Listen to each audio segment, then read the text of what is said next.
On the roll, Chair White, Here. Vice Chair Montana, Here. Treasurer Smith, Here. Secretary Ardress present, and Commissioner starting from my left, Carr. Here. Maddox, Here. McNeil, I'm sorry, McKee, Here. Neal, Present. Howard, Present. Kepler, Here. Marcus, Here. Bates, Here. Ruth, Here. and Fagan. Here. Our only abstention at the moment is Commissioner Amin. So we have quorum at 14:15. Moving on, does anybody have any additions, deletions to the agenda? I do have to, remove Sergeant Brent Brophy from, Division of Police, and then the deletion of the committee vote under zoning on the second page, the 2-0 favor, just something I forgot to, remove for this month. Thank you. Chair, I'd like to offer one edit to Miss Martinez Cortez's name. We just have them switched on our minutes, or on our agenda. You do, it's Martinez Cortez, correct? So I've just edited here on our minutes for. It might be correct on the PowerPoint. I was trying to do the same thing twice. Thank you.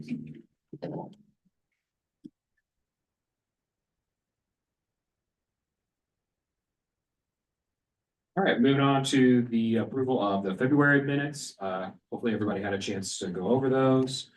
So we just go ahead and have a motion to approve the February minutes. If there are any deletions or corrections.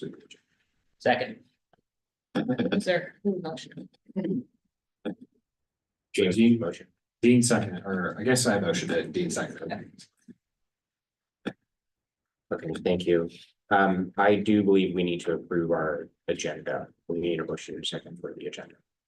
Oh, apologies. So backpedaling, do I have a motion to approve the agenda for March 4th, 2020? Second. Somebody has to make the motion. Oh. I think somebody has to. You can't. You want a second now? Second. There we go. There we go. Okay, thank you all, just to make sure. All in favor? Say aye. Any opposed? Abstentions? The agenda is approved. Thank you. All right, moving on to the approval of February minutes. Do I have a motion to approve the February minutes as they've been circulated? Yes, so make the motion. I move that we approve the February minutes. And I will second. There you go. All those in favor, say aye. Aye. Any opposed? Any abstentions? February minutes are approved. Moving on to City of Columbus staff reports, Division of Police. I want to say Officer Cody, okay. Yeah, I don't have much, but we did fill 6 gang jobs. So it'll be 6 officers and a sergeant, and they're kind of unique. You'll see them in different uniforms. They kind of wear a gray uniform.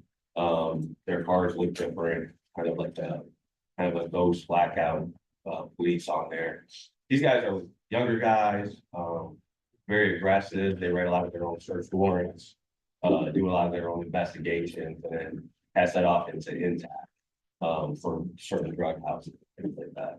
And I imagine they'll be over here as the first one's been working a lot over in Ledgewood, South Park, and then they'll take up investigations that they pick up from there and kind of follow them wherever they like go in the city.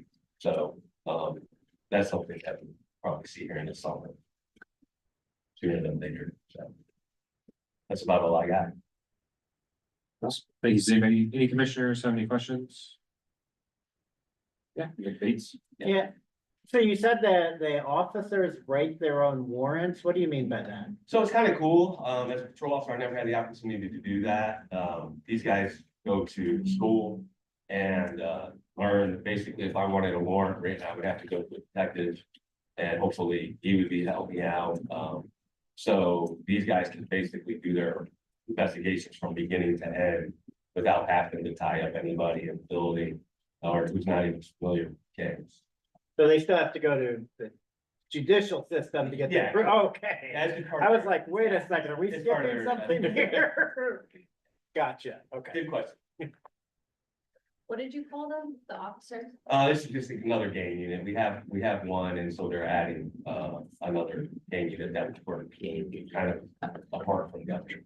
Okay, cool, thank you. Are they specifically stationed here, like in the hilltop, or are they kind of spread out? I don't know where they'll be stationed at, where they necessarily work from, but, you know, they go where they're targeted. It's kind of like we do today.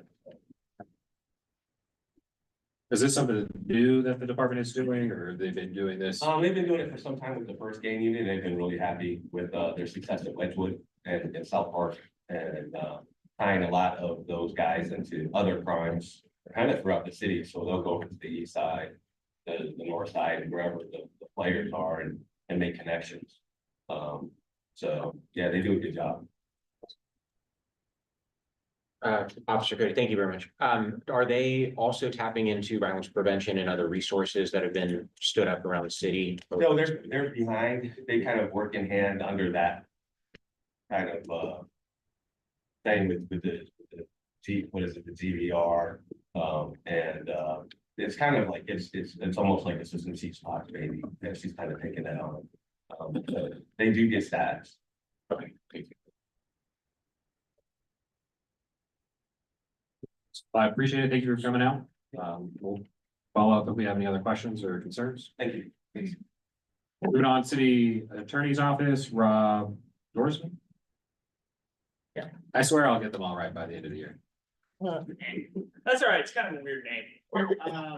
So Rob Dorsey from City Attorney Zach Klein's office, for anybody who hasn't been here recently or hasn't seen me that often, on the property action team, so we handle properties, whether that's code violations, drug houses, anything like that. We do the civil lawsuits, with respect to those properties.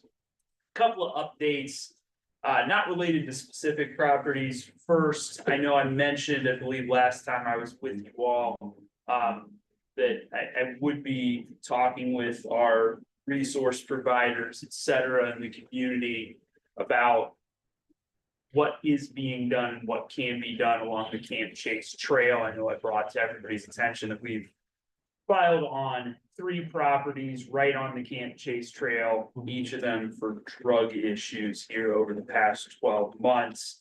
I am going to continue to have those conversations with our resource providers about what holes we can fill along the Camp Chase Trail. I did want to just share, for those who aren't familiar with our GHAC team, joint unit of Columbus Police and Fire, who's kind of specialize in getting out to folks and getting people into treatment rather than trying to quote unquote arrest our way out of the problem. When it comes to drug use, as we say, they did confirm to me they are out on the Camp Chase Trail talking to folks, trying to get them resources 3 or more days a week on average was kind of their estimate. So I just wanted to share that information with everyone. A couple weeks ago, we had our West Side Community Safety meeting with City Attorney Zach Klein. That was Franklinton Library. Topics that came up included Sanctuary Night, nonprofit that does harm reduction in Franklinton, but in the 1100 block of Sullivan, so fairly close to the border, depending on where you want to draw it. We talked about ODOT and some of their activities in Franklinton, the concerns that neighbors have over there. We also did talk about the Greyhound station. Good representation regarding Greyhound from neighbors at the meeting. And confirm, again, Greyhound right now, we are in a phase where they are not supposed to be doing pickups and drop-offs. We're getting reports from neighbors. Number one, good news, not hearing loud announcements of buses coming and going in the middle of the night. That is certainly welcome news. There is concern about sort of the length of what I'll call layovers at the station. The neighbors got buses that'll stop again. Not supposed to be having rides start or end at the station on Wilson Road.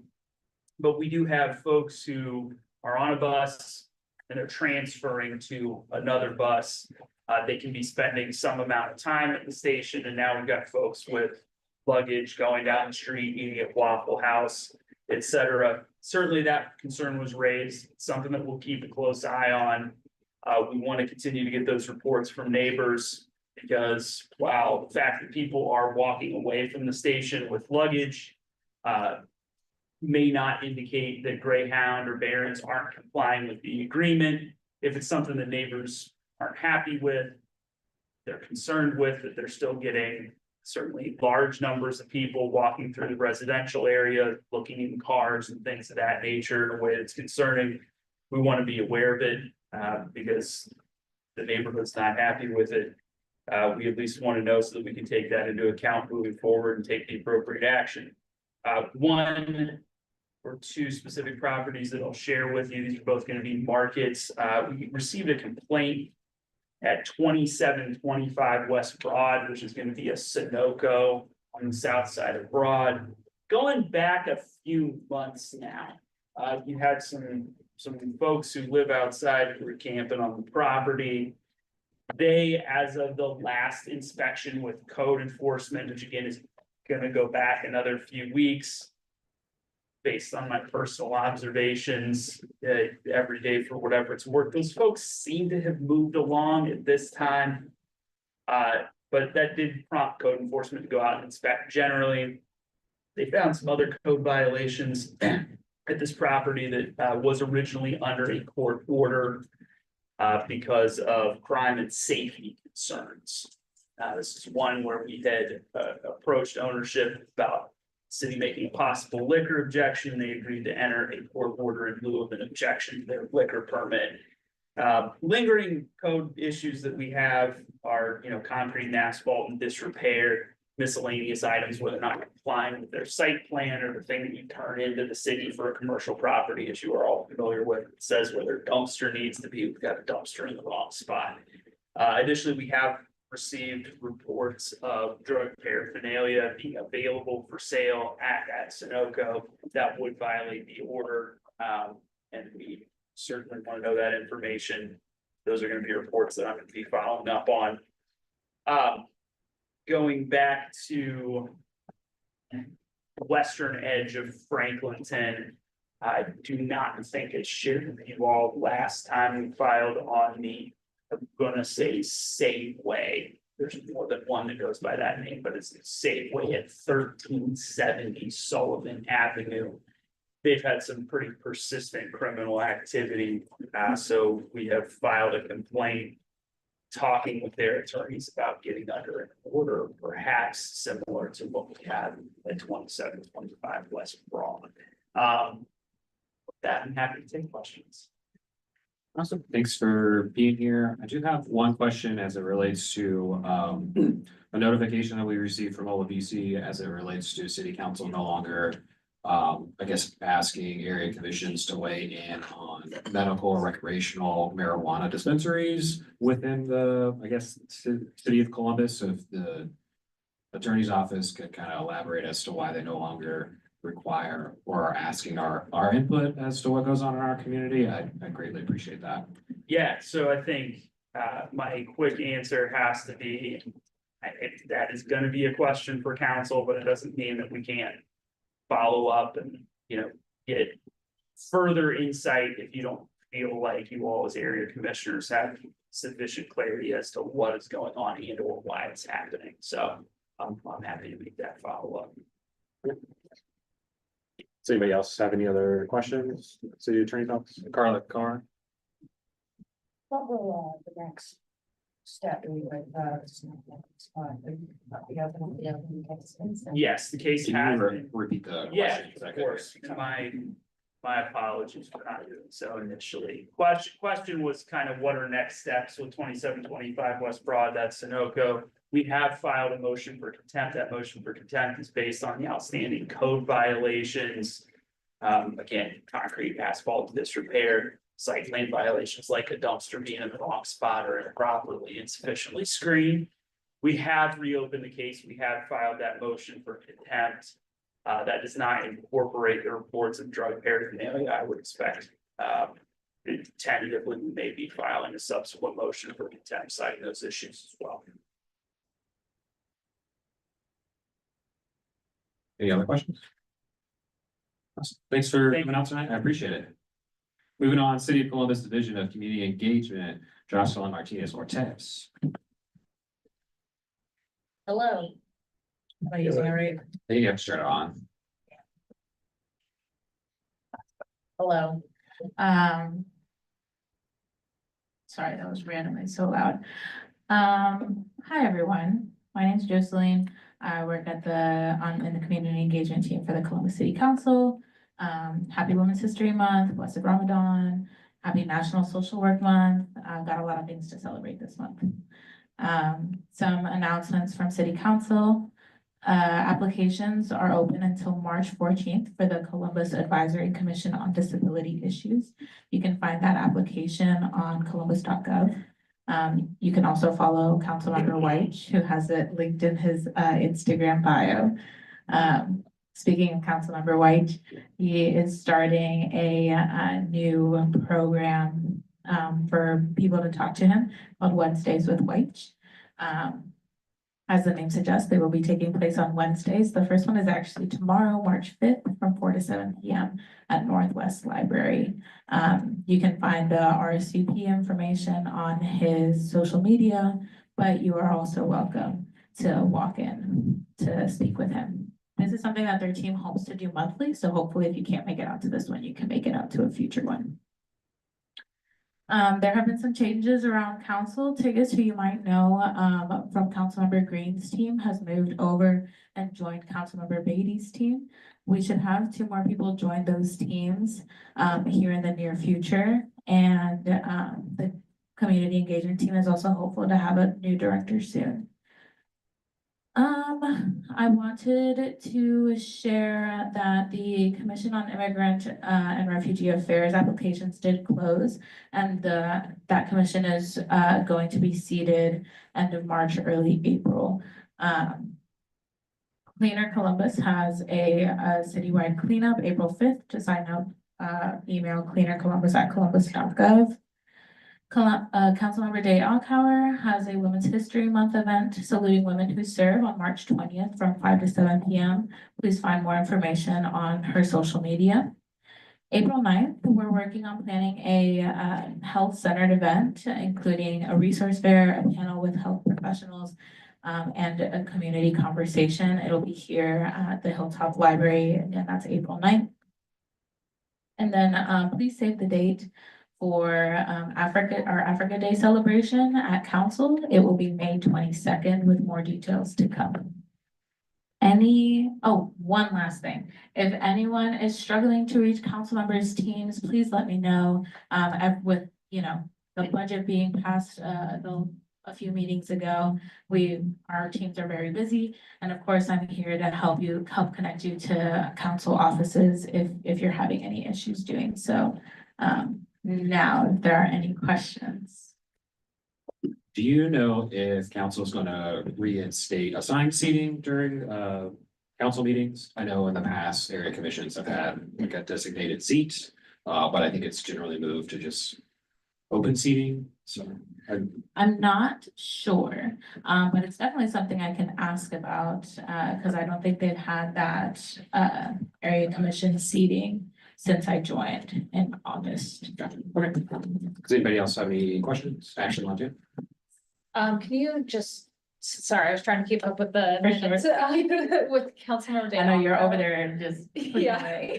Yeah, with Councilmember Day Alcauer, can you just repeat what that one was? Yes, of course, that is saluting women who serve.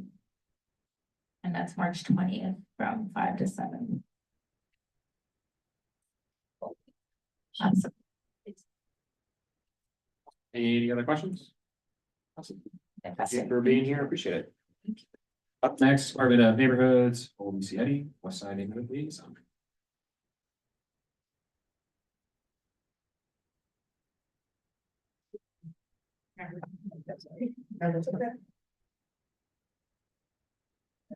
Testing. Okay. Good evening, commissioners. Don't have too many announcements today. Just a reminder that The next area commission training will be on March 22nd at 10 a.m. That's for the budget and fiscal management training. It will be led by Bianca Bell, our new fiscal manager. Strongly recommend that the treasurer and the chair attend, but anyone else that's interested is also welcome to attend. And then also, the deadline to spend out your funding for this latest round is April 10th. So please spend. And then finally, Representative Christine Cogley is putting together a community assessment for District 6. I will share the link to that. It's a survey. I'll share that in the next West Side Bulletin, or you can also find it on her social media. So please, if you have a few minutes, please take the time to complete that, just so she can get the opportunity to learn more about the constituents within District 6. And that's all I have for you for now. Any questions for me? Dean Smith. Hey, Luisi, how's it going? Good, how are you? Good. I had one question. You might not have the answer right now. But I was wondering if you have like any status updates on the Sullivan Avenue police station, their police substation, I should say. Yes, I do not have any off the top of my head, but I do have a contact that would be able to provide us an update. I'm more than happy to connect with Chair White to have them come give an update presentation if that's helpful, or I can just share an email update of whichever you prefer. We could probably talk offline on now first and see what's possible, but yeah, that's just something that I know a lot of people been asking me about. Okay, no, Thank you. happy to do that. Any other questions? Awesome, right along. Thank you so much for reading. No problem. I do not see any of our other staff reports or community shareholders in attendance tonight, so we're going to move on to announcements. Do any commissioners have any announcements? All right, Ashley Montana. I just want to share there are some newsletters over there, so if you'd like any copies or some additional copies at the front at the library. So if you're just looking for things to do in the neighborhood, and there's a community calendar on the back. And just also wanted to share, I shared this with the commissioners today, but through my work, we've canvassed 533 homes on the hilltop so far this year. And all of them did receive our GHAC door hanger. So big thanks to the OSU Community Health Worker Program for helping us with that. Any other announcements from commissioners? Any announcements from anybody in the audience? Jeffrey? Highland West Civic Association, with our recent change in our political organization, are having what our vice president, Scott Carr, has called the Community Empowerment Series. Rather than a boring board meeting, which is not only 4 times a year, but these are the off times. So March 13th, next Thursday, in this building, we will be having our first empowerment series event. And it's going to be a community conversation regarding serving people more sustainably. Lots of complaints about litter, about especially plastic stuff and styrofoam stuff.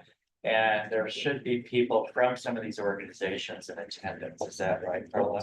Yes, that's correct. Good. And it will be moderated by former Commissioner Malik Moore. Malik Moore. Yes. So everyone's invited at 7 o'clock. Thank you. 7 o'clock, what day? On the 13th, which is Thursday evening. Come bring your friends. We'll be putting out advertisement over on our Facebook page. And if you're on our mailing list, you'll probably get an emailer about it, or maybe 2 between now and then. Thank you. Does anybody else in the audience have any announcements? Moving along, we don't have any presentations, so we're just going to move on to reports of officers.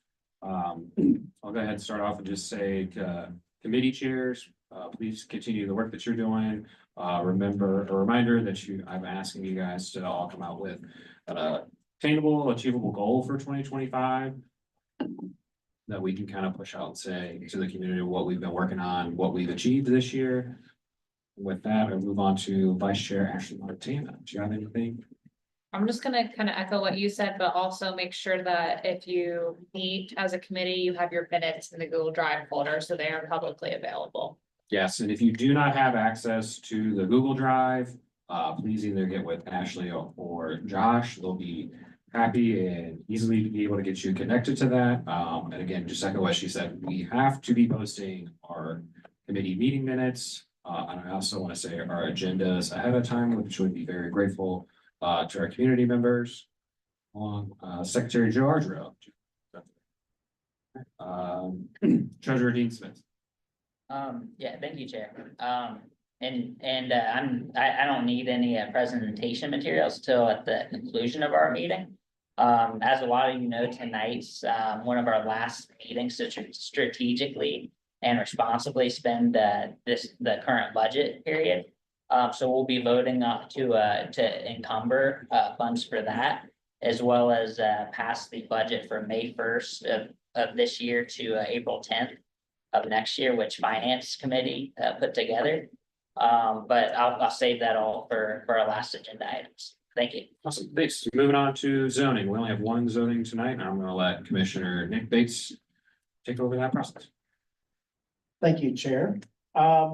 The zoning committee did meet in February, and we reviewed one zoning application at the time, so we would like to present zoning application CV 25-002 for consideration. This is a council variance request for 247 to 249 Midland Avenue. The zoning committee reviewed this application at our meeting, voted unanimously there to recommend its approval. And this variance, what it will do is allow for the existing 2-unit dwelling that exists on these the single parcel with 2 addresses to continue to exist. It is currently zoned though as R3, which is a single family home. So at this time, I'd like to invite Justin to come forward to share with us a little bit about the property and the purpose for the variance. So just go up to the podium, introduce yourself and tell us what you're up to. Hey, everybody, a little laryngitis, so hopefully Could you hear you? me okay. There should be a mic right there. You probably gotta flip the switch. On the top. That a thing. Oh, and success. Hello. There. Technology. Okay, my name is Justin Hazley with Ohio Real Estate Resources. Purchased this property, frankly, from a slumlord last year. It was in very, very, very, very bad shape. I don't know how people were living in it. Bought it, seemed to be a normal duplex, 2 addresses, 2 sides, firewall, all that. And then we got it renovated. So new kitchens, new bathrooms, flooring, all that. And got it leased out pretty quickly as well. And then we went to refinance it because now there's a very high interest, 16% interest loan on it. It's supposed to be a temporary deal. Went to go get a refinance to something more sustainable. And insurance people were like, hey, there's a zoning thing here. And that's also made it difficult to, get refinance as well as insurance and things like that, right? Because right now, with the zoning it is, the insurance people won't designate it to where if there were a fire and it burned down, it doesn't qualify to be rebuilt in its current zoning situation. So that's a pretty big problem for everybody if something crazy were to happen. So I just like it to be able to officially be a multifamily facility with the zoning as well as, with the auditor and everything else. That's how it's being used, has been for decades. And so that's why I submitted my zoning variance request.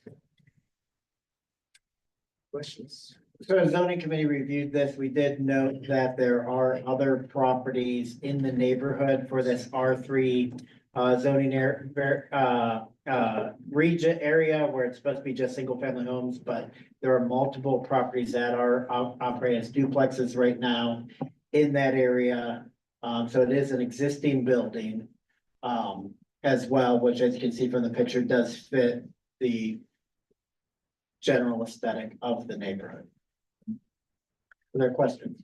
I had a question. I was gonna pose this at the zoning committee meeting the other night, but I couldn't be there for family stuff.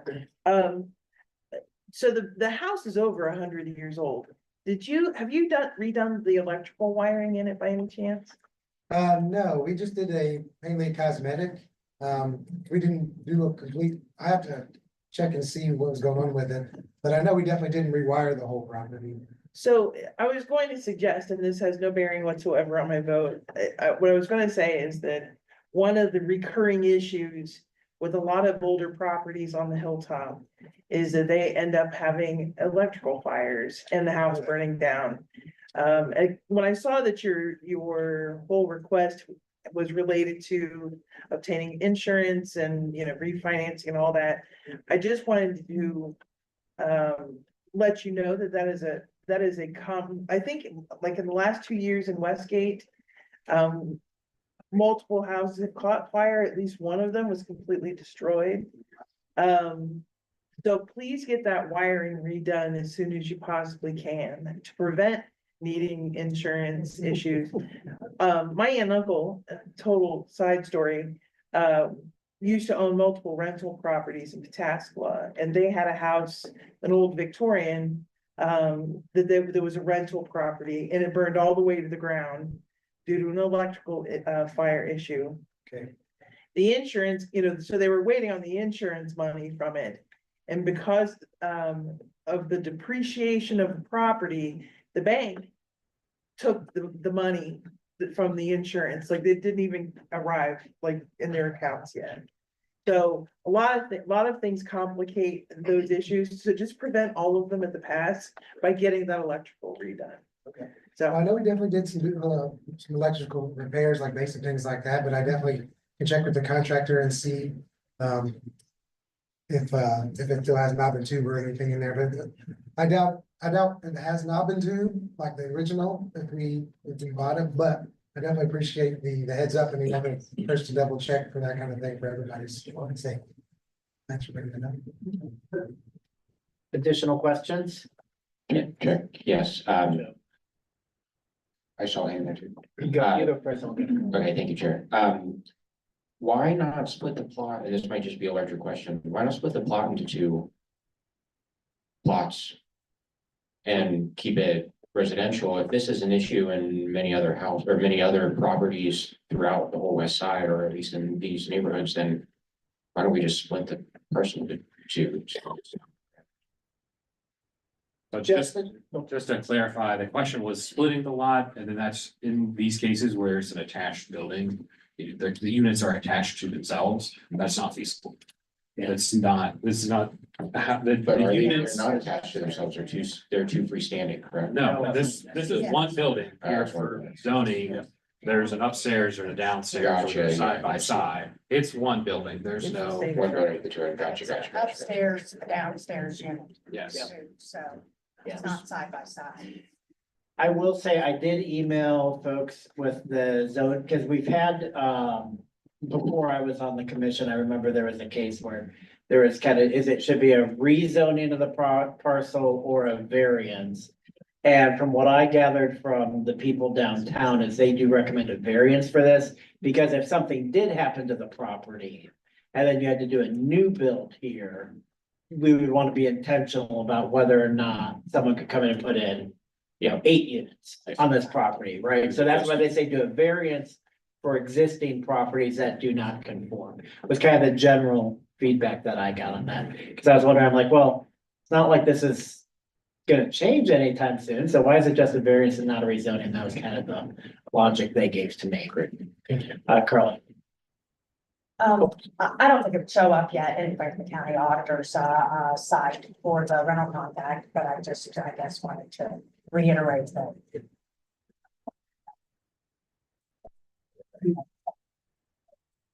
Oh, yeah.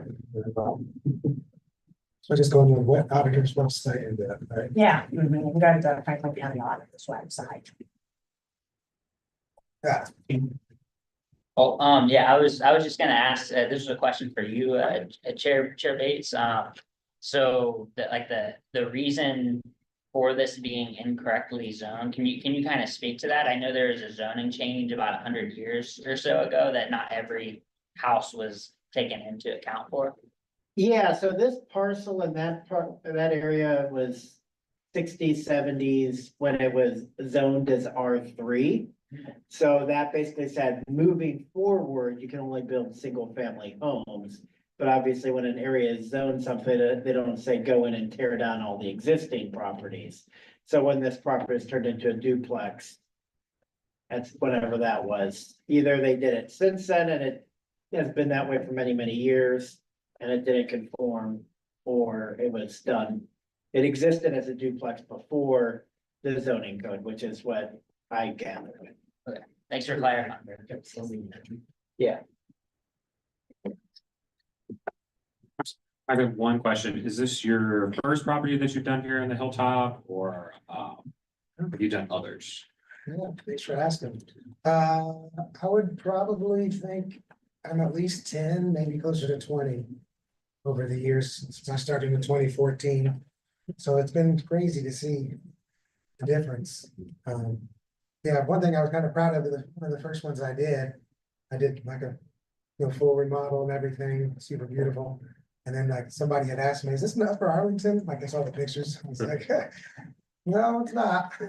But yeah, we've done several throughout the Hilltop throughout the year. So yeah, I'd love to continue to see it. Honestly, I've done mostly fix and flips before this and a few others. But I'm starting to see, mainly because of the market, and things are starting to get a little tougher on the fix and flip side. And that's kind of opened my mind up to, okay, what's another way we can survive here if the prices aren't really going where they need to go. And so, yeah, definitely open to more and more housing and doing some long-term things. I guess seeing y'all a little bit more often. And then I just have a question about the vote in committee. Yeah. What was the vote? The vote was 5-0. And 1 absent. And then Brandon, you had a question? Thanks for being here. So for your organization, what I'm trying to find out is one of the things that we really struggle with is affordable housing here on the west side. And you represent an organization that is providing housing to tenants. Are there any tenants in this property right now? Yes. Yeah, the larger unit is rented out. Is the larger the base, the lower? No, it's really uniquely set up. There's the first level, kind of like an L. So the first level is a 2-bedroom, 1 bath. Just, that's it, no basement or whatever. And then the other side has 3 stories and the basement. So they have, so they're renting that side. The people, unfortunately, that rented the entry level, I'm pretty sure they were scamming me from the beginning. They basically moved in and paid one or 2 months rent and then disappeared. Like the person that I did the lease with is gone. And the people that are in there, I have no idea who they are. And so I just actually this morning left eviction court because I hadn't paid for 3 months and they, since you're all interested, I guess. They say whoever they're paying they say they're paying someone per room. But who this someone named TJ, I have no idea who that person is. They gave me his number, but he's never answered any calls or texts. And he's not the person that I rented to. And so bottom line is we're pretty sure there's based upon the good tenants, there's some drug activity going on with what they did. And they've taken, it's been a nightmare, honestly, for the people next door because they would not only make noise at all hours, but they even took they stopped paying their electrical bill, but then they took the electric meter off of the main people's and put it on theirs. So it's been tricky, but they should be out by the end of the month and hopefully get some normal occupants. For your sanity, I hope you can get someone over there quickly. Those are all the questions I have. So the eviction court is having to wait until the end of the month? Well, I'm paying for 3 months. Yeah, The well. process.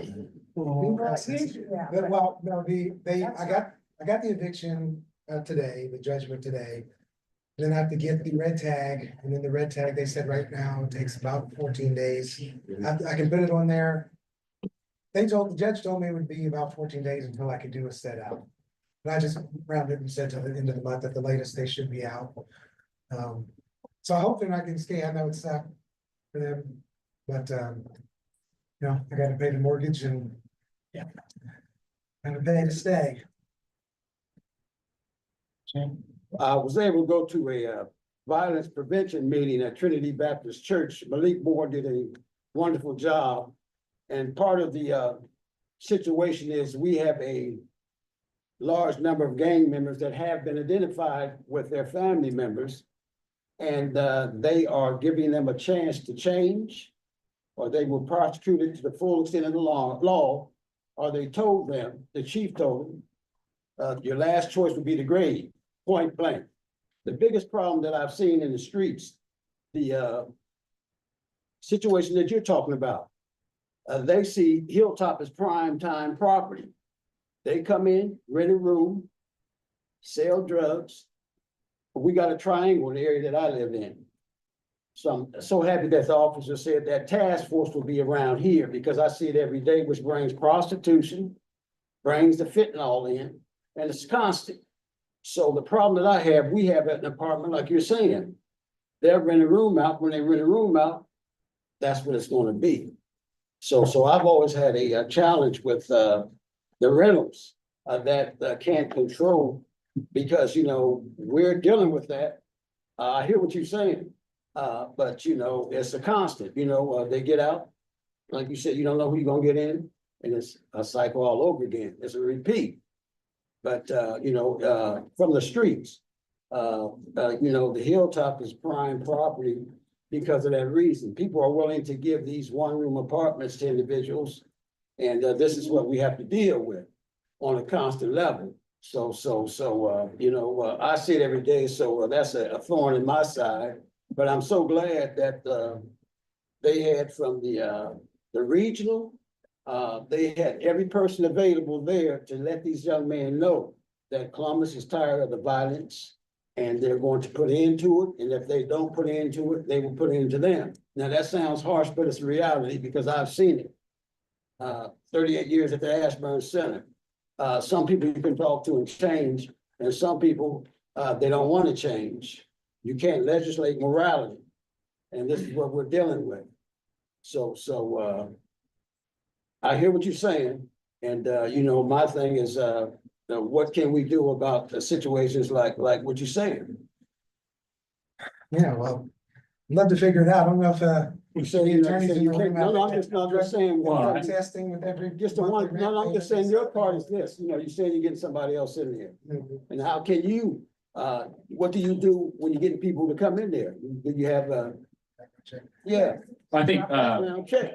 just to bring this back, I just wanna add, Coach, you know, I think that's part of what our job here is, to help educate the community like yourself. I appreciate the work that you're doing, taking homes and making them a better living condition. And you by no means are out here renting room by room. You're just trying to do your due diligence, but it's us as a resource that can get you connected to attorneys to help you move through the process a lot quicker, instead of waiting 3 months to get some of the bad tenants out, because we don't certainly want those people in our neighborhoods for a long extended period of time, because this is how we get in these situations. And again, I just want to bring this back to what we're here tonight to talk about, which is just your variance as it relates to your property.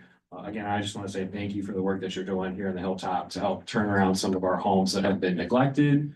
I know we're all keen to stay on top of whatever's going on your property, just because it's in our neighborhood, but please don't take any comments here that's been made as it relates to your neighborhood or what's going on personally. Again, it's just, when we talk about the neighborhood, because we're all passionate about our community, we want to see it uplifted and changed for the better. So I just want to get back up to, again, the main topic, which is the variance request. I want to say that we're done with the questions. So we're going to move into the formal process of making the motion. So turn it back over to Commissioner Bates.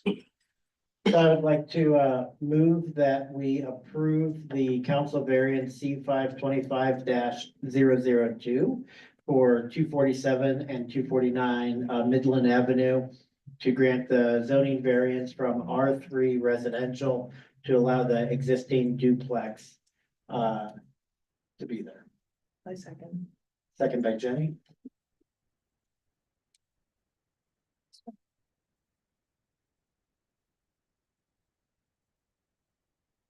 And then Joe, do you do the vote?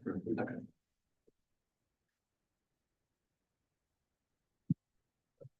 I'm going to start with our committee chair, Bates. How do you vote? Yes. And I'm just gonna move from my left, in order here. Commissioner Carr, Commissioner Smith, Yes. Commissioner Montana, Yes. yes. Commissioner Maddox. Yes. Commissioner McKee, Yes. Commissioner Neal, Yes. Commissioner White. Yes. Commissioner Howard. Yes. Thank you. Commissioner Kepler, Yes. Commissioner Vargas, Yes. Commissioner Roof, Yes. and Commissioner Faber. Yes. None opposed, none abstained, 14 in favor.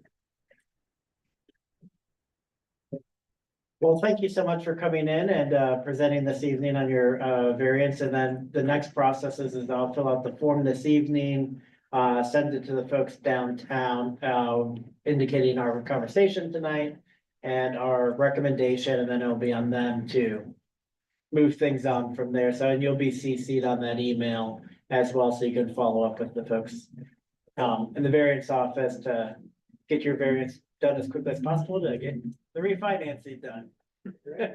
Yeah, thank you for your time. This is the first time I've done anything like this, so it's kind of cool to see what, I didn't even know these commissions and everything existed, so it's kind of a good education for me to see what's going on and know that there's people out there that are out there caring about the area and doing, doing what they can to make sure it's going in the right direction. I just know from my side as the flippers and investors, we just have a silo, like, okay, this house, we can make this house better, we can make this house better. But it's cool to know that there's a whole organization out there that's doing a bigger picture thing. So I'm glad to be a part of it. Thanks for your votes. Great, thanks so much. Thank you. Also from the zoning committee, I would like to make note that the property 3771 Eakin, which is the old Wedgewood Middle School, has been a demolition permit has been issued. And there is a public comment period if anybody would like to comment on that proposal. We did not, when demo permits come in, the zoning committee has the option to say, there are no public comments, go ahead and keep things moving. We made the choice not to do that at our meeting to fast track their 60-day process to make sure that comment period remains open. So we encourage folks, if you have comments about the old Wedgewood Middle School that has been closed for multiple years, if you have comments about that demolition process, moving forward, please go onto Dan, you might be able to explain how people can find the demo permits and how to access the comment period better than I could. It's clunky. Is the easiest way to describe it. Yeah, the City of Columbus website, where you find zoning information. You can definitely pull down a demolition permit. You can find that there. I want to propose that we put the link to it on our website or Facebook page or somehow just be able to see what the number is and where it can be found, so you can get more additional information. Agreed. Commissioner Bates, is the committee going to be voting on the demolition permit in this month then in March, or since you guys didn't vote on it in February? Nobody has approached us from the school board to try to fast track the demo permit, so my recommendation would be that we just allow the 60-day window to continue forward to make sure that community members have the option to comment in that whole 60 days without us interfering. Okay, do you believe then it'd be a safe and fair assumption to say that as it relates to the demo permits, we've normally only ever seen garages, car washes, to move this to the full commission as it relates to this specific demo permit. So that we all can have a better understanding of what the school system intention is with demolition, as it relates to that area of our community. Thoughts? So the 60-day waiting period expires on 4/11. Just on its own. So if we do nothing as a commission, they can begin demolition on April 11th. If we choose either tonight or at our, April 3rd meeting or whatever that would be, but it's not really gonna speed anything up, so. Because that's just a 60-day comment period, that if we took a vote and sent in, it would just fast track that, but it sounds like that they don't have any intention to start demolition until at least after that April date. Okay, I guess my thought on this is not intentionally trying to speed it up. Yeah. But to possibly slow it down so that the school actually comes in and has a larger discussion as to what is going on with it, because it seems like they could have demoed it prior to now, but they've chosen not to. So now that there's a plan in place, the community, I think at large, just wants to know what's going on. Yeah, so the official school board vote happened in November for this property and 2 others across the city. Just to remove the bladed buildings. So as of right now, there is no official plan adopted by the school board for this property. Okay, I appreciate that. Again, if anybody has any comments or concerns, feel free to stop at the zoning committee meeting. Yes. And we'll make sure to for sure put up the link to the comment window on our website and our Instagram. So sorry, I've been. No, you're perfect.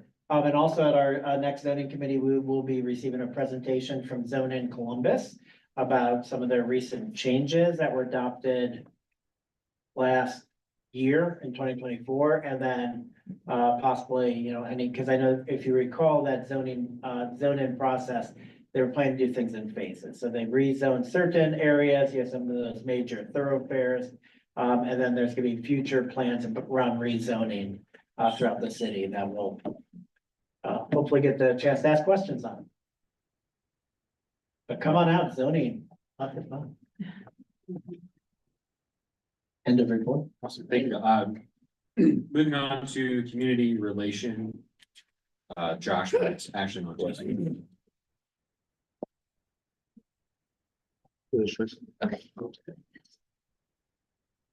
Okay, so. Oh, okay. Community relations met on the 25th of February. We talked about our goals for the year. So we discussed social media standards, participating in community events, how to increase awareness and commission documentation. We had a conversation about social media standards. We were talking about who should have access to our social media accounts, what should be shared, having kind of a template structure of what should be shared, really focusing on sharing information instead of like news articles. So just trying to keep it with facts of dates, times, topics only. Also discussing how to have a unified voice across social media accounts. So some of the follow-up things that we're going to do is draft standards, which that would be brought to the full area commission for a vote. We're going to share some templates to use for social media use and also share different events. So if a commissioner, this might have died, attends a different event, then our plans to attend an event. So for example, the Highland West Community Empowerment Series was mentioned. So if a commissioner plans to attend, taking pictures, putting it in a Google Drive, also letting other people know that the event is happening. And then we're also looking into constant contact features to upgrade our outreach there. Our next meeting is March 25th at 7 p.m. at the Best Side Design Studio. Awesome, thank you. Moving on to government legislation. I'm the chair of that committee. We did meet last month and we discussed a possible bylaw change around the attendance process, but we are no longer entertaining that idea. I will be sending around a Google form to ask commissioners when their availability would be to attend a city council meeting on behalf of the Greater Hilltop Area Commission. The schedule needs to be made in advance so that we can get commissioners who are going to attend city council meetings approved prior to their attendance so that they can actually advocate and speak on behalf of the Greater Hilltop Area Commission. This is part of our 2025 goals, is to get more visibility about the area commission, not only in front of city council, but also to the community at large when it comes to people in the city watching the city council meetings and seeing us speak on behalf of the Hilltop. So I look forward to anybody and everyone who can attend those. Again, we're going to try to send at least one commissioner a month. I know they meet a lot, except for in August. So please be on the lookout for that. And then another 2025 goal is to really vamp up our advertising of the Greater Hilltop Area Commission as it relates to our election, try to drum up more support in candidates to actually participate in the Greater Hilltop Area Commission as a whole and some subcommittees. So if you're interested in helping us along with community relations, we meet at the same time at the same place as we kind of discuss this broader goal of reaching more people. Right now, as we're talking about the budget, we spend less than 1 cent trying to reach all 75,000 residents here in the Hilltop. So when we're asking the commission to approve more money being spent on constant contact or some IT equipment, just keep in mind that we spend very, very few dollars when it comes to trying to reach all of our community members. So with that, we will be meeting March 25th, Design Refine Center. That's all I've got. So moving on to Human Services and Education. Joe Archer. The committee met on February 19th here at the library. Like the other committees, we continue discussing priorities for 2025. So I don't have any major updates right now. There's one pending change to our schedule. Coach Neal, if you and the Public Safety Committee is still interested, now that Park and Rec is going back out in the field, we can join. Yeah. So there will be some changes to our calendar coming. But right now, the next meeting is scheduled for Wednesday, March 19th at 6 p.m. with Public Safety. We adjourn one and start the other at 6:30 or maybe 6:45 here at the library. When are you already said it. Moving on to liquor permit and review, Dan.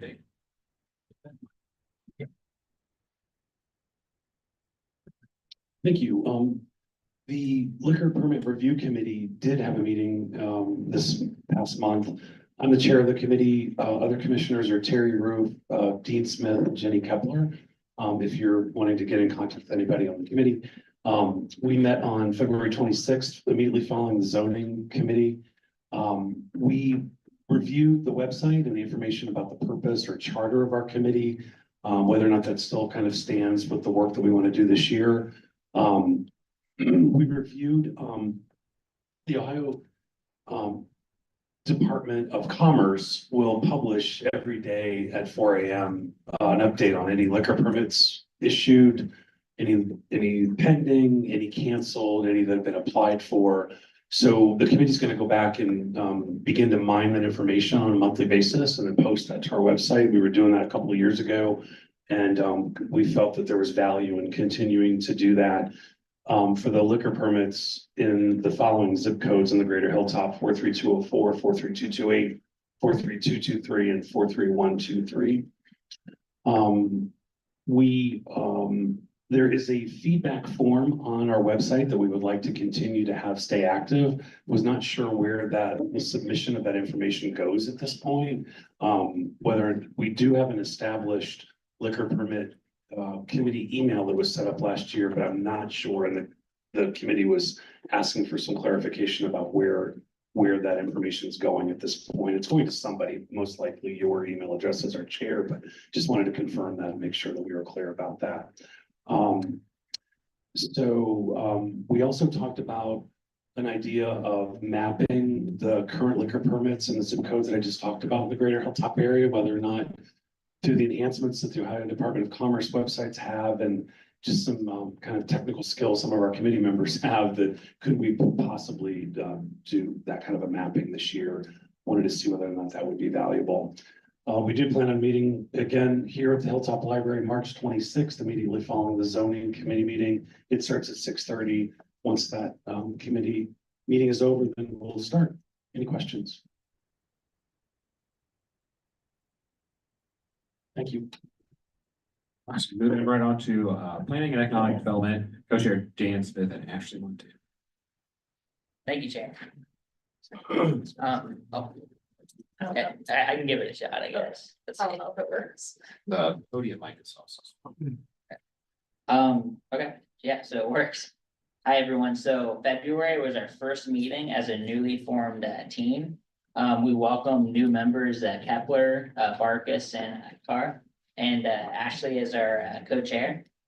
And we made introductions and envisioned this next year. We also reviewed the 2024, so last year's survey results, which are still relevant, still very purposeful when it comes to figuring out our built environment needs. Commissioner Barkus actually worked to ensure that the 2025 survey is easier to understand. So we appreciate your work on that.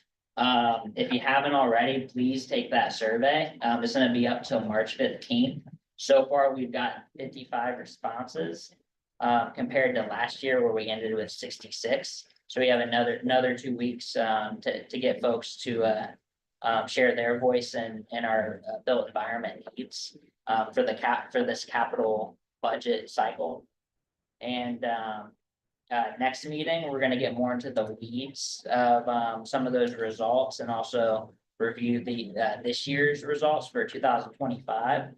We're also going to vote on community appointments to the committee. As a lot of you know, on commission, you can appoint members of the community. So we have Scott Carr of Hilltop Connections and Betty James of Hilltop Rise who are going to be seeking those nominations. So come join us here at the library March 20th at 6 p.m. for our next meeting here at the library. Thank you. Thanks. Moving on to public safety, Coach Ian. Do you have any updates from February? No, I just previously stated, the meeting we had with the group at Trinity Baptist Church. And my thing here that I came on this committee for, I work with youth, my whole career. And that's what I still do, trying to connect the youth, because if we don't connect them with something that they can do in positive areas, we all are at risk. So my connection is what I've tried to do and continue to do is get these young men working with West High School basketball, coach theirs all these years, and give them direction and meaning to make the place a better place as far as the Hilltop is concerned. I'm a Hilltopper. So I'm trying to figure out how I can fit in, or if I can fit in with this group as far as what I do. So that's the mindset that I'm having right now, that I have to decide here within the next week if I'm going to continue or, move on in another direction. That's what I'm doing, because I'm doing a lot of things with Black Man Build, the MAG group, Maroons Arts Group, the ROI Chest Academy, Uppercut Coffee Shop. So this is my community right here. But if I see that I can't make a difference, then I will, let somebody else come on and see if they can make a difference. So my conflict right now is how are we helping young people that need the help right now in the streets? I don't see that happening. I don't see that being addressed right now to the extent that I would like it, other than a few grassroots people doing things. So I'm just bringing that out right now, and I will let everybody know next week. Contemplate it, and if not, I will put in my resignation if I can't seem to make a difference with the body right here. So that's what I'm looking at right now. That's all I have to say. Thank you, Coach Neal. I appreciate your connection to the community and all that you do for our youth. So hopefully we can still keep our line goals and visions together. We could say focus on main goal objective, which is to address the issues facing our communities. With that, I'm gonna roll into Rex and Park. We did meet in February. We've got our 2025 park audit schedule finalized. Please keep a lookout for those dates coming along. We will not be meeting in March. TBA on the City of Columbus review process for the 2024 park audits.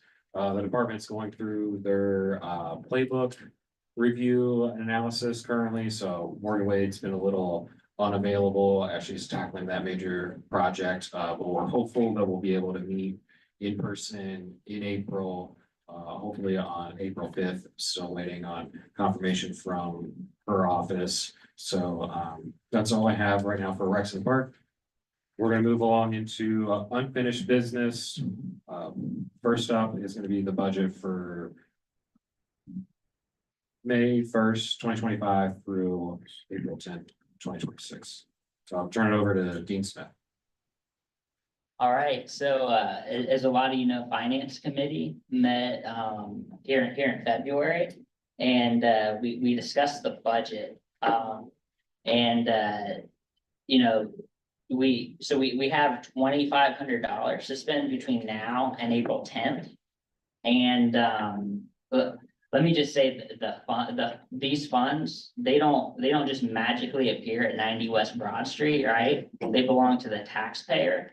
And so figuring out how to responsibly spend these funds while still sticking to our mission is very vital to the success of the community. And so there were a lot of themes at the Finance Committee. Most common was kind of what Chair White was speaking to earlier about getting our message out to as many members of the community as possible. Just being better at that and budgeting for that a little more strategically. So some of the highlights of this budget you see here. So there's a lot of funds for marketing and social media within the budget. You'll see there that there's about 660 for various marketing and social media materials, also 90 for the spirit services, which not only helps boost the morale for new members oncoming, but it also helps advertise our organization. And then we also have a couple other various subscription and marketing items on there. One of them is we're looking at upping our constant contact package. So we're budgeting for that, both on here and on the budget or the current budget that we'll talk about later. And then another common theme is that we talked about is just budgeting responsibly. So returning money to the taxpayer when possible. And so as you can see, total for office supplies, we have 200, 750 for marketing and social media, 400 for subscriptions, and then total miscellaneous items is $1,150, which brings us to our grand total of 2,500. I'm open to any questions on this budget before we pass. Does anyone have any questions as it relates to the budget? And just to clarify, this will this budget, wait, this is the this is actually our current budget. Right. I didn't realize that until I went. We've as a lot of you know, we've had to create back-to-back budgets, so it can be a little confusing. But let's, Chair, if you don't mind, since I'm already on the topic of our current budget, if we go ahead and encumber, which is what that slide was for. Are you talking about the items in new business? Yeah, the items in new business. So that's what that slide was. That's for. All right, so just to hop around a little bit, so as it relates to the item listed in new business for the 2025 budget spend. There's 2 items listed, but there's definitely 4 that we need to have a discussion about. We're talking about spending roughly $1,300 as it relates to these funds that expire on April 10th that we've not spent. So as it relates to Constant Contact, I did get confirmation that we can go ahead and prepay for a year's worth of subscription while also upgrading it to the next tier package. Right now, we're at 320 email addresses with our under 500 email address plan. With the ramp up in communications and marketing that we're trying to do. One of the goals is to maybe get more than 500 email addresses in our constant contact list. So in order to do that, we need to upgrade our subscription service. And when we do that, we do pay a year in advance. We do get roughly a 10% discount. So as it relates to constant contact, I would like to make the motion that we upgrade our current constant contact subscription and allot up to $500 for a prepaid 12-month subscription plan that would go into effect. I think as soon as we do it, it will be prior to April 1st, which will encumber some of the funds from this budget that will be expiring on April 10th of 2025. I'll second them. The motion has been seconded. Does anybody have any questions, comments, concerns as it relates to spending money that we have? Seeing none, I'll reiterate. The motion was made to upgrade our constant contact subscription and prepay 1 month or 1 year in advance up to $500. The motion was seconded by Brandon Farkas. Joe Ardro, can you please take a roll call?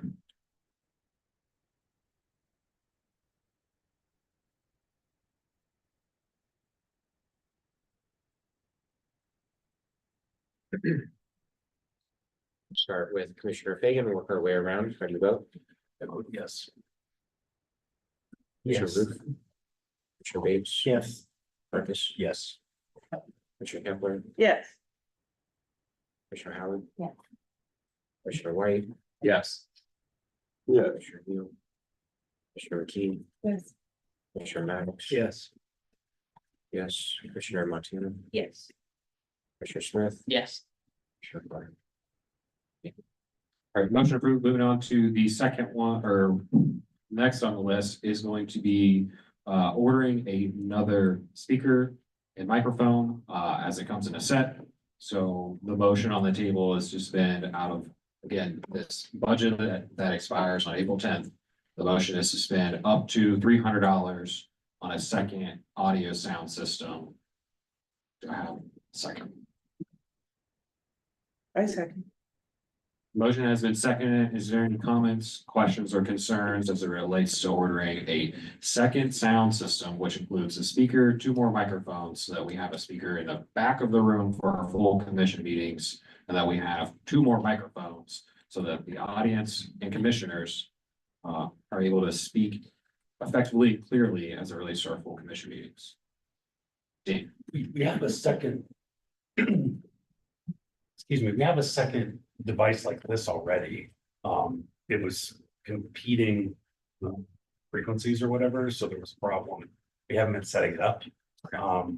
There is a second speaker and 2 microphones that I carry back and forth to meetings because we didn't have room. All right, well, then next month, we'll for sure try using the second speaker, hopefully at a longer distance. I just know that in the past, there has been issues when we do have a full crowd, that people in the back cannot hear us. I know tonight we didn't do our best at ensuring we use the microphones. I'm trying to hurry because this one keeps flashing at me that it's about to die. So I'm going to withdraw my motion so that we can, again, keep the meeting moving. Oh, sorry, Josh. Do we ask the library to acquire more mics and to make sure that their equipment works and then we don't need those? I mean, this room is I will literally equipped with taxpayer dollars with a sound system. Right. It I'll- should work. I'll follow up with Nick. I know we've had a lot of issues in the past with this brand new facility not having things that are supposed to be working, so I'll definitely circle back with them. Again, the motion was removed, so we'll just keep moving along. The next motion is to spend up to $200 for a commission tote that will be effectively be used to carry around certain commission supplies to meetings, to community events. And this is again, funds that are coming out of the budget that expires on April 10th. Do I have a second? Oh, second. Second by Ashley Montana. Any discussion, comments, concerns as it relates to spending $200 on a tote? Just to clarify, it is a tote that has wheels, a handle. Again, this should help move commission items around. Oh, well, we have to get them through a fancy vendor, who's, in my opinion, not the best. Okay, so the motion is to spend up to $200 on a tote for area commission supplies. The motion was seconded by Ashley Montana. Joe, can you please take a roll call vote? Yeah. Okay, thanks. And we'll start in the middle with Commissioner White, Yes. Commissioner Howard, Yes. Commissioner Kepler, Yes. Commissioner Farkas, Commissioner Bates, Yes. Commissioner Roof, Yes. Commissioner Fagan. Yes. Moving over to Commissioner Collin. Commissioner Smith, Yes. Commissioner Martina. Yes. Commissioner Rogers, yes. Commissioner Maddox. Yes. Commissioner- And Commissioner. Yes. None opposed, none abstained. Result is passed 14. Awesome. Last on the list for the budget spend is gonna be apparel.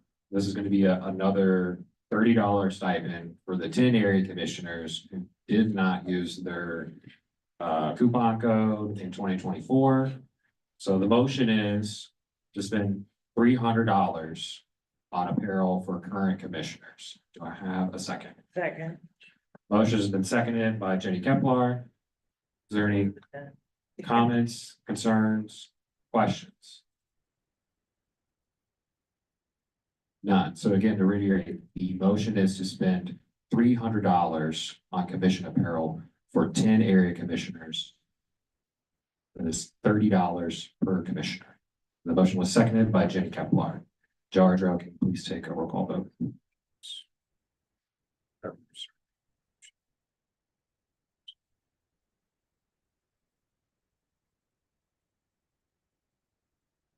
Start with myself this time and work to my right. I say yes, because I do need to take advantage of that. Commissioner Maddox. Yes. Commissioner McKee, Yes. Commissioner Neal. Yes. Commissioner White, Yes. Commissioner Howard, Yes. Commissioner Kepler. Yes. Commissioner Vargas. Yes. Commissioner Bates, Yes. Commissioner Roof, Yes. Commissioner Fagan, Yes. Commissioner Carr, Yes. Commissioner Smith, Yes. and Commissioner Martina. Yes, this is what a shirt looks like. None opposed, none abstaining. Result is 14 in favor. Awesome. And just to reiterate, your, the links will be sent back out again, along with a promo code for you to use at checkout. There are now totes available on the store, so if you're interested in getting non-t-shirt, non-hat apparel, we do have some items. So moving back in, Josh, do you have the 2025-2026 slide? Okay.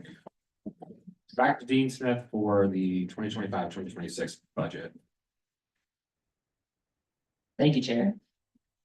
So this is the budget for May 1st, 2025 to April 10th, 2026. Yeah, as you can see, we have the same categories the Department of Neighborhood now requires. So they're kind of similar to the old process.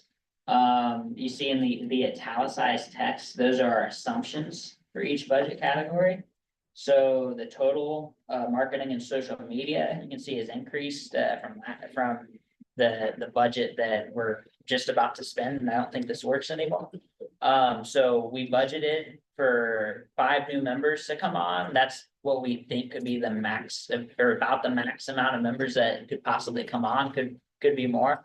So we budgeted 150 for that. And then tangible, marketing materials, so maybe something you'd hand out at an event or, maybe when you're knocking doors or something like that, that'd be $500. And then, marketing and social media expenses, $275 brings us to a total of $925. Postage, that's another thing we talked about there's certain things like thank you cards and also for planning and economic development committee when we send out notices for, maybe an application for a land bank. Or for a land bank application, postage is very necessary for that. And then also subscriptions, we budgeted 800 for that, and that's partially due to that constant contact subscription you've heard about throughout the night. Which as Chair White was saying earlier, is very necessary for us to continue growing as a organization and starting to get more interest about it and trying to reach more members of the community. Miscellaneous expenses, we budgeted about 100 for trash bags, grabbers, and other related supplies. I know Rec and Parks and some other committees within the commission might go out and help the community with trash pickup and that sort of thing. And then we also included 600 for other miscellaneous items that may come up through the year. Chair White, I know you were a big part in helping this budget through Finance Committee. So I'll turn it back over to you. Yeah, so again, we had a discussion about these buckets, and again, think of them as buckets. Where the city has given us buckets to fill, we have to put dollars into the categories that best apply to us. We have to submit this report back to the city. So this isn't directly dollar for dollar what we know we are gonna spend. It's again, to try to get our information back to the city in the format that they prefer. So when you do see $600 for miscellaneous stuff, 9 times out of 10, we're not gonna spend $600, just whatever it is that we believe that we want to spend it on. It's just, that's where we're allocating dollars in case of emergencies, in case things that aren't listed in these buckets do come up. But it's not something that we for sure do spend. As you've seen, we spent $1,000 less than 5 minutes ago. And that's, I believe, the most amount of money we've spent in one go around that wasn't on printing marketing material. So does anybody have any questions, comments, or concerns as it relates to this budget for next year? So the constant comment, does that amount change now that we're doing the pay 1 year in advance or no? I will have to confirm the dollar total, but the quick chat bot that I got with on Monday said that it would be roughly around $350 with like the discount and the no tax with like the 1 year in advance. So there's some buffer room in there. As it relates to spending more than that, I don't believe we will. Again, the amount that was given to me on Monday should be good for a year as it relates to whatever costs that they might increase. Any other question? Comments? Concern? Anybody want to make the motion? Who want me to do it? Oh.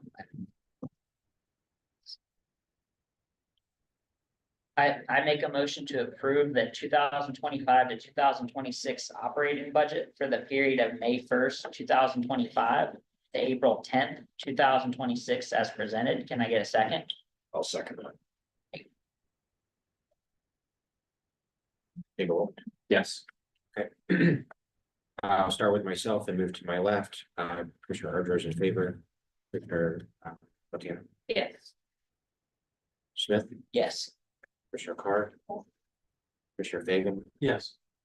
Commissioner Roof, Yes. Commissioner Bates, Yes. Commissioner Barkus, Yes. Commissioner Kepler, Yes.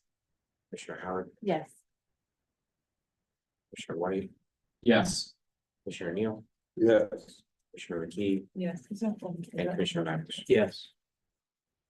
None opposed, none abstained. Result of the vote is pass 14. So moving on, right before we get to the other, oh, sorry, Dan. I sincerely apologize. I need to can we revisit the idea of a microphone? I went back and looked at the orders that we did a couple years ago, and we purchased one that over there on April 30th, 2023 with commission funds. And then in full transparency, I purchased the other one personally. I'm willing to donate it and bring it back. I just wanted to do that, but the commission only purchased one, but we do have two. I just am willing to share it with anybody, but I was going back through my memory and I had purchased that for a work related thing and I started using it here. But I'm willing to donate it because I don't use it for anything but this. Well, that would, So it just, if we lose the opportunity at this meeting to say, do we want to purchase a microphone set? I'm sorry to we have, bring it back up, but we have till we April didn't purchase two. to spend the money, and we for sure will be meeting April 1st, the next full area commission meeting. Okay. How quickly we can spend that money, is my question. Do you have the invoice in front of you of the unit that you purchased? In the past on Amazon, yeah, you can see the order details. It's a karaoke machine with two wires. They were about $150 last time. What do you have? Let's.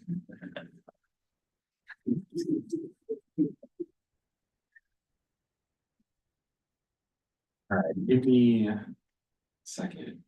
As I think about this one a little bit, but I will make the comment, commissioners, we have, or committee chairs, we have about $1,500 in funds that'll expire on April 10th. So please think of your meeting this month in committee, what those funds you could be using towards to try to encumber anything that you would definitely benefit using for either the next year, if not longer. ODC, do you have any comments, concerns as it relates to Dan Fagan being reimbursed for a purchase from 2023? No, I'm not asking for that. I just was, I misunderstood. I thought we had to decide tonight whether or not we were gonna. Well, I'm trying to decide tonight if you want reimbursed. No, I don't want reimbursed. Okay. Well, ODC, do you have any comments or concern as it relates to Dan Fagan giving us tangible property? Okay, so moving on, I have two things as it relates to the sound equipment. I'll be following up with the library to see if we can't use another archaic system they have that doesn't work. We're also trying the second speaker from Dan Fagan. Thank you so much. You will be receiving a postcard in the mail as a thank you.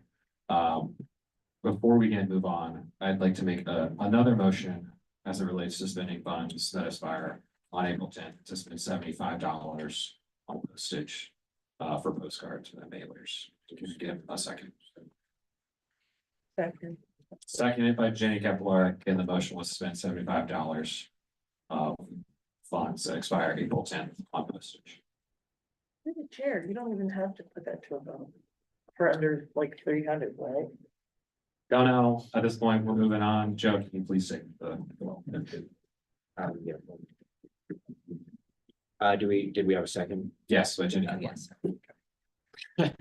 By speaking of, okay. Okay, start with me again, and I'll work to my right again this time. Archer's in favor, Commissioner Maddox, Yes. Commissioner McKee. Yes.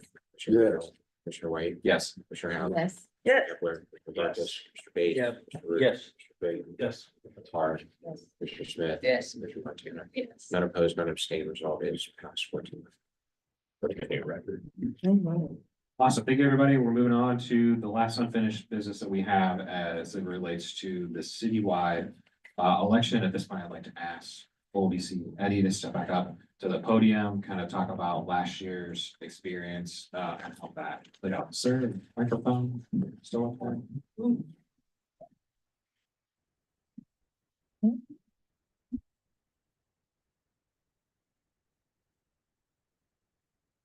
Yes, so just some quick stats about the 2024 citywide election.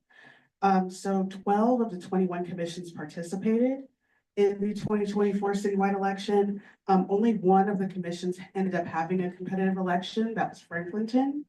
And there were, the city actually took a step back in terms of their involvement directly with the commissions in terms of sort of coaching them through the process. It was mostly, just a release of templates and, just being available to answer any questions. And, we saw that, that probably wasn't the best way to go. And, so this year we plan to be a bit more involved in, guiding the, election chairs, through the process and setting, deadlines for, when material should be released. And also, this year's election will coincide with an area commission promotion campaign that's currently being constructed by Canvas, a contractor that Councilmember Acauer or Day Acauer allocated funds for. So that will coincide with the beginning of the citywide election period. We're still discussing whether online materials will be available for use. The year before last, we had social media materials, copy, pictures, banners to place on the website. We still have those materials available that can be repurposed. However, we will have a discussion as to whether any additional materials will be available. We will not be printing materials and having them distributed to each of the participating commissions, but printing is free. So if you would like signage, how should I say, posters or yard signs, those resources are still available to you for free. You would just need to put in the order as a commission. We won't print out a mass amount and distribute those to you. So, any questions? So those materials are only free if we sign up to do the citywide election. No, if you decide to do it on your own, all printing for the commission is free through the commission. What is the area commission coaching campaign? Is this something that's been announced, the day hour? Is that what you just said, that she's released that, in addition to an area commission coaching campaign? Is that what you called it for that from? Promotion, sorry. Promotion. I was about to say, Okay. that's new to me. Do you know what that includes? No pressure. Do we know what that includes yet? Just what it sounds like a promotion? So there'll be limited print materials, but it'll mostly be via radio and online. Like online ads, radio ads. And it's mostly geared towards the general public to increase general awareness of the benefits of joining a commission, being involved in the area commission, and what it is. Is that, do commissions only benefit if they participate in the citywide election? No, it's a pretty general campaign. It's really geared towards just raising general awareness of what it is and how it benefits the community. But there's an opportunity to benefit from it if you were to join the citywide campaign, because the city will still promote it on their website and on the area commission website as well. Okay. Do you have more information about the timeline process? Because I know that last year it was very, I don't want to say quick, but it seemed like it was very staggered and very, but they get at the beginning of the year, whereas our commission election, we've got our timeline set for this year, but in previous years, it's been like very last minute. Yes, so the plan is for the petition packets to be released to the public May 1st. And the signature collection period will be from May through, I think, the end of June 30th. And then there'll be a 2-week signature verification period. And then the general election will be August 20th. The 27th, or maybe it's the 27th. Sorry, it's the 4th Saturday of August.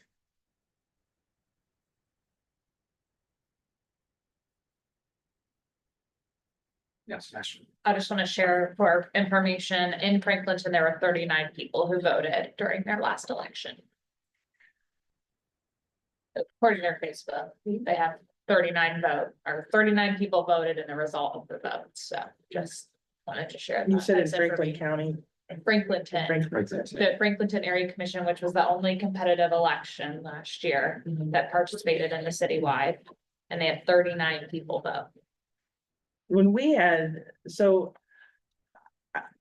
For those of you who've been around a minute, you know, this is like my annual contentious thing. And I don't mean to make it contentious, because I absolutely adore everybody who. Of course, I love you, OLBC, and Melissa, who started all of this to begin with. One of the reasons I ever got on the commission to begin with, so many moons ago, when I first was on, was because the city, and the mayor at the time, actively used the commission elections and as a means of onboarding people that he kind of was hand selecting for future positions with the city. Now, I'm not accusing anybody in the present administration of doing any of that, and I don't want anybody to think that's where I'm going with this.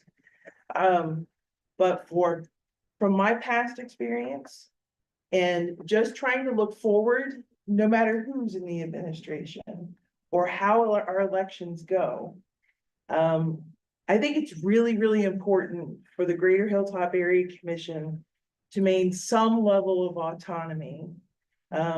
It's wild for a lot of us that are in the present time, we've become accustomed to be given a budget and, but you know, having money to work with. Back in the day, we literally had like a grand total of $300 to work with for the whole year.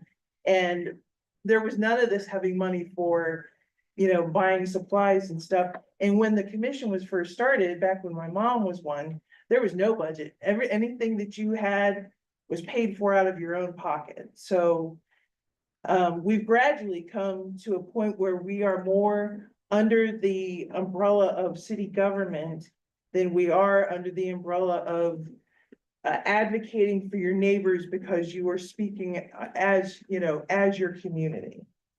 And so I have qualms, and it's nothing to do with anything that ULBC or anybody, you know, or Councilwoman Dayakauer or Melissa or anybody's done wrong. It's that I want to protect us from essentially just being seen as a mouthpiece for the city. And so I feel like by participating in citywide elections gives us the appearance of being directed by the city to do certain things instead of acting as representatives, as people of our communities who are here for the community. Does that make any sense to anybody? Am I articulating myself all right? Yes, I want to say, I want to say thank you, Jenny. I appreciate your perspective, your history as it relates to this. And the only reason that the Government Legislation Committee brings this up year after year is because as we are an organized body that are all volunteers that heavily rely on the resources of the city, this is an option to us. And by continuing to allow all of us to have a voice and opinion on it is the only way that we can continue to be open and transparent about how we run our commission, on how we perform and how we better report back to our community. And just from the statistics from 2023, we had one candidate who received 138 votes. And we had a list of one. We had 8 people running. So again, I don't want to diminish the value that can be added to our elections when we tap into city resources. But again, I don't want to limit ourselves when we take a step back and say, hey, we're not going to take advantage of this because we want to stay a little more autonomous. It's not to say that we can't do it. We've done it. We've continuously been a very strong governing self body as it relates to accomplishing a continuous and vibrant election. So again, I just want to circle back and I want to thank OLBC for the information. Does anybody else have any questions as it relates to, yeah, Pearl? I'm sorry, I just need a clarification. Is that something we're actually like deciding right now, or is this just something we're gonna decide in the future?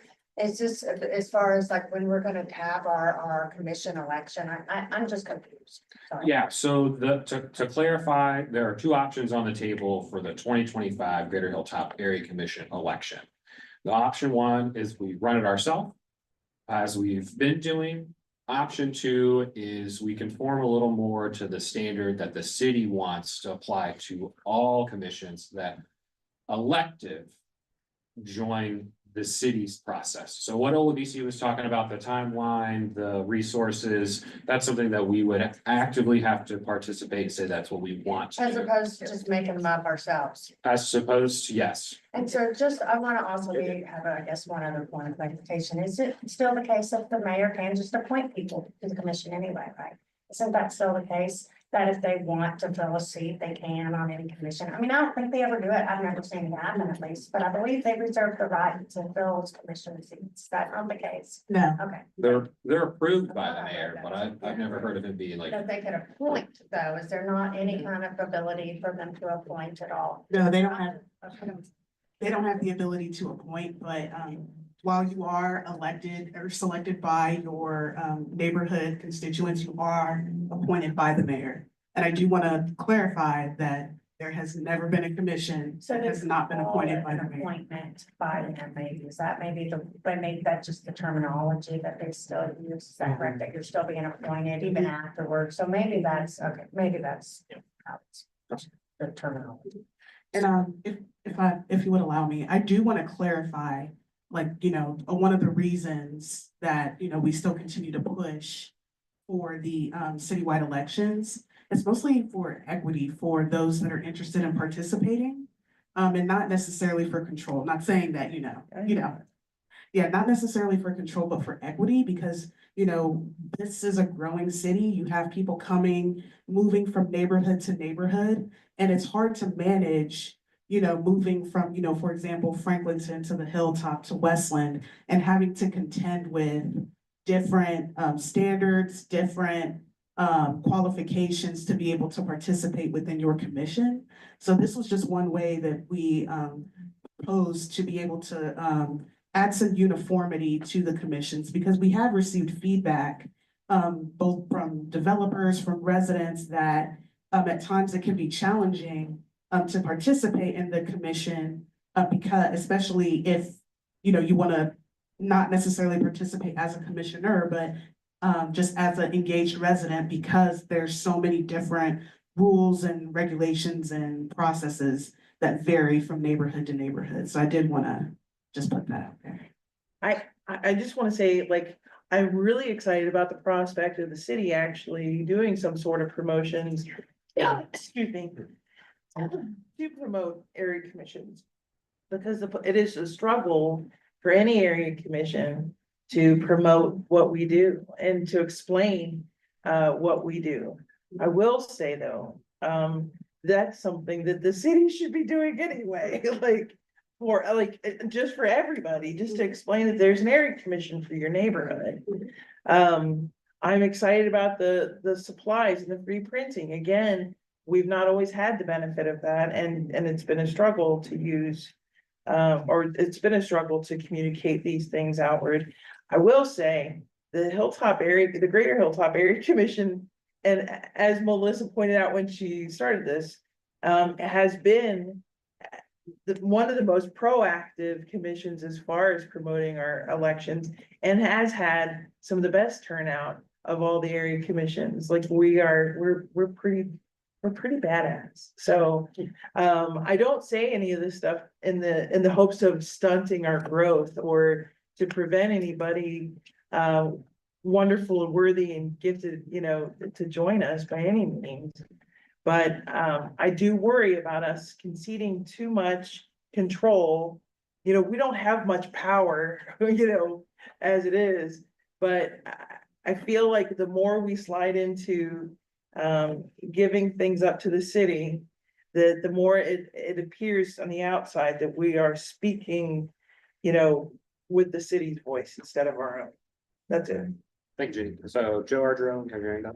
Thank you. Let's see, I have a quick comment and then two questions. The comment is that it is common that when I'm out in the community and talking to people, I mean, even my parents and their friends, you're a commissioner, what do you do? We're an independent elected body that's representing the neighborhoods of the west side. And it's not a city position. We're not paid by the city. And so it is a misnomer out there, a misunderstanding. So that's just a comment, and I wonder if you all experience similar things, like, do they think you work for the city?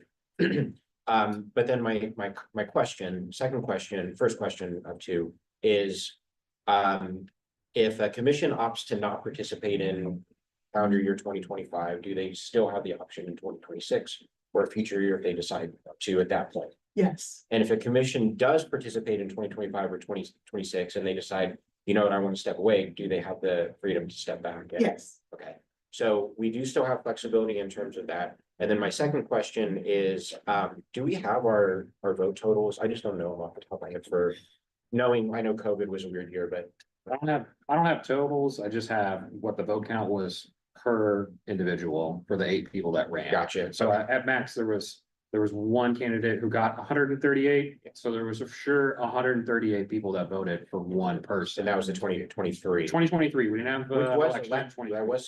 that was competitive. Correct, we had 8 competitive. people running for 4 seats. Yes. So again, I just want to move this back to the topic So- at hand, which is. The reason why I asked that is because we've had growing turnout and we have had a competitive election in recent years. So for me, I would probably stick with it. Posted it to the Facebook. And again, this discussion is to just continue the transparency of allowing all 15 of us to voice our concern of, do we want to use what the city is offering us, or do we want to keep what we're doing because it's working for us? So, last question.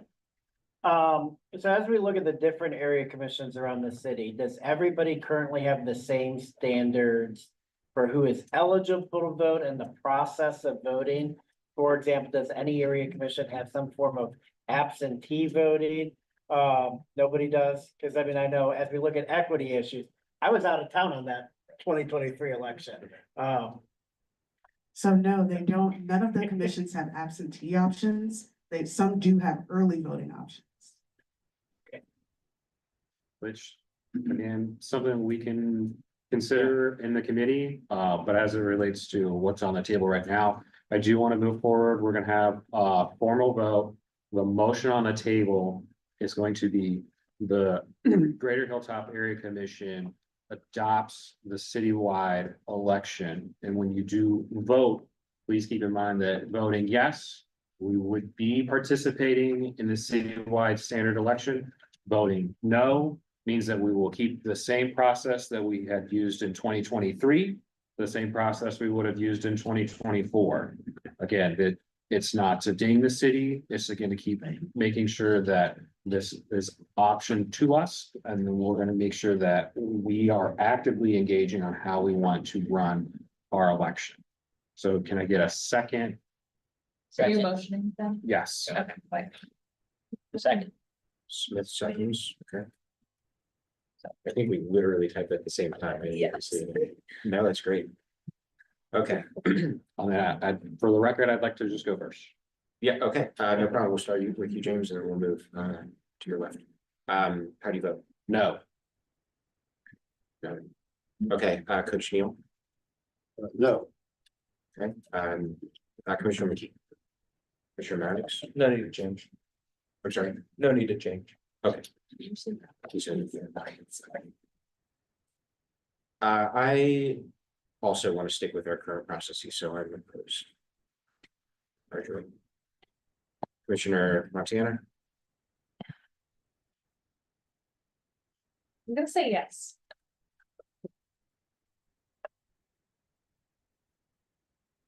Commissioner Smith, Yes. Commissioner Carr, Yes. Commissioner Fagan. No. Okay, Commissioner Roof, No. Commissioner Barkus, I'm sorry. Bates. Almost. It says Barkus, but I'm gonna go no. Commissioner Barkus, Yes. Commissioner Kepler. No. And Commissioner Howard. Yes. All right, so I have in favor. We have Montana, Smith, Carr, Marcus Howard. That's 5. And opposed, we have White, Neal, McKee, Maddox, Ardro, Fagan, Ruth, and Bates and Kepler. For 9 versus 9 opposed versus 5 in favor, none abstention, the result. The motion fails. Correct. Does not join citywide election process for 2020. Thank you, everybody, for the discussion. Again, that's what we're here for, to have the dialogue, to be transparent. Thank you, OLDC, for the information. At this time, we're gonna keep running it the way that we normally do. I appreciate all of the city's support and help. I look forward to hearing the commission on the radio.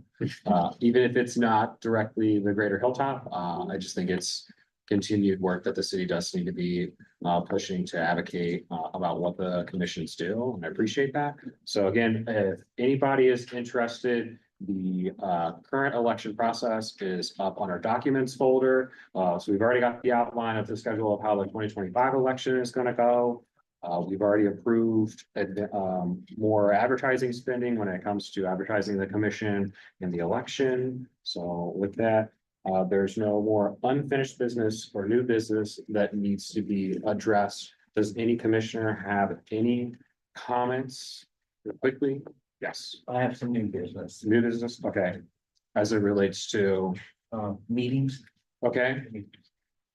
Are you talking about committee meetings or? Yes, committee meetings. Okay, is this relating to the past Yes. meeting? Okay. That may need to be something that we need to address offline with OLBC. So we can have a discussion after the meeting. But with that, does anybody have any other commission related items? Seeing none, I make the motion to adjourn the meeting. Second. All in favor? Aye. You're opposed? Meeting